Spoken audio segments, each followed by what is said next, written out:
Well, hello guys. I am starting off at this eyeshadow look with this pink color.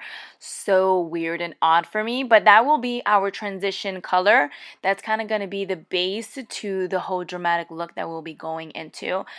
Going in with this darker pink with another fluffy brush by Morphe as well. I'm just deepening the crease just a tad bit. I'm applying that right under the lighter eyeshadow I just applied. Going back in with the other blending brush just to make sure everything is well blended. Now we're going to start deepening everything up. Going in with a darker purple pinky eyeshadow. I'm applying that on the outer corner, more on the outer third, just to bring a little bit of drama into the lids. There's a lot of blending that is going to happen a lot in this eyeshadow look because we're playing with a lot of colors and we're doing a dramatic look. Going back in to make sure everything is well blended. And then I'm taking this maroon purpley eyeshadow. We're just deepening everything up because you have to start with light eyeshadows and then grow your way into darker eyeshadows just to create that depth, that gradient, that smoky effect. So that's just going to go on my outer third. And then once again, going back and forth, just making sure everything is well blended. I did want to use a black eyeshadow for this look because it was requested, and I am using it from the Jaclyn Hill palette very also lightly just because black in my eyelids is just very intimidating. It's very scary and sometimes it's actually hard to work with. So I did apply just a tad bit of that on the outer third and then going back and forth with all of my other blending brushes, making sure everything is well blended. Now I am attempting to cut the crease but not as much. So I'm just cutting the inner part of my eyelid because I'm going to go in with a matte eyeshadow on top of that in a bit.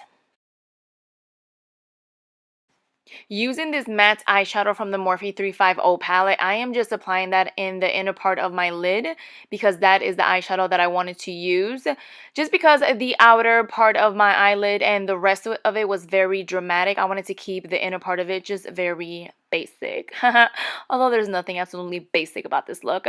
I just want to make sure that all of those eyeshadows blend well together. So I'm going back and forth, making sure that there's no harsh lines and everything is just kind of like one simple eyeshadow. Although once again, there's nothing simple about this look, guys.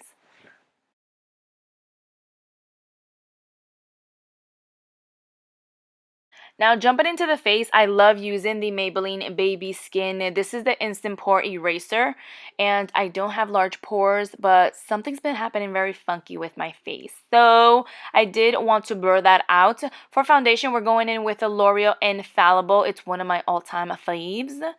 Actually, I don't have a lot of foundations, so they're all my faves. So to blend that foundation, we are taking the Morphe sponge, and it's actually one of the best tools to ever use to blend out your foundation.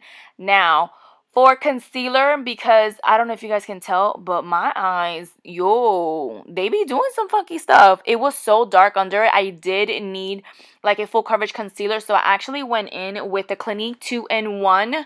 This is the foundation and concealer, so I'm just using that. And then to go ahead and set that concealer, we're going in with the ColourPop No Filter powder.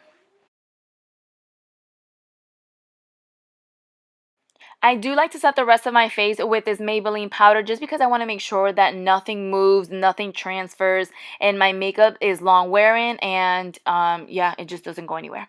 Now to contour, bronze, bring a little bit of depth to this look, bring a little bit of color. I am taking the ABH Anastasia Beverly Hills Contour Palette. It's my favorite. I've been using this thing. I haven't like let it down in like the past couple of weeks, so I've been using that, but I did need a little bit of more bronziness to this look, or more like I wanted more bronziness to this look, so I went in with the Sephora 7 Canary Island bronzer.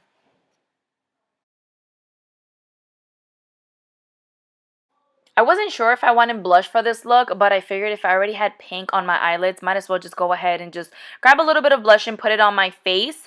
And then for the highlight, this is the Wet n Wild highlight, which I just adore. I actually use this for my everyday look as well, and this is literally what I do. I drench it all over my face, and then I go back and forth and I make sure everything is blended. I did apply a wing liner off camera. I do have an in-depth tutorial on that. More than happy to link that for you guys. Now I'm just going to go ahead and smoke out that lower lash line. So the same exact colors that I use on the top of my eyelids, I'm also using on the bottom. And then for the lips, I wanted to use this one by Morphe, but I didn't end up liking it. I just hated it. I took it off and I opted for this one instead. This is Plastics by ColourPop. This is actually a lippy sticks and it's matte and it's very vampy, very sexy, and I ended up loving it better.